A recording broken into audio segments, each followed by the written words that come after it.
अस्सलाम वालेकुम दोस्तों, कैसे हैं आप सब। उम्मीद करता हूँ सब खैरियत से होंगे और मैं भी खैरियत से हूँ।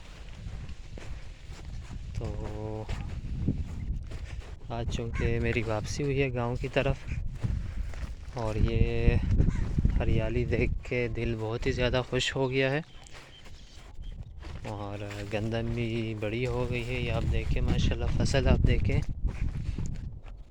और खूबसूरत लहराती फसल। हवा के साथ इसका शोर भी बहुत ज़्यादा उम्दा है। ये आपको नज़र आ भी रहा होगा।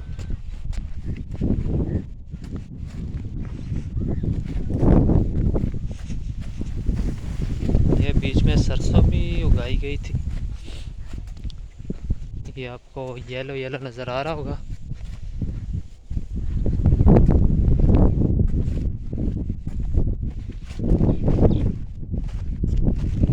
ये मीना, ये भी मुझसे आगे जा रही है पैदल।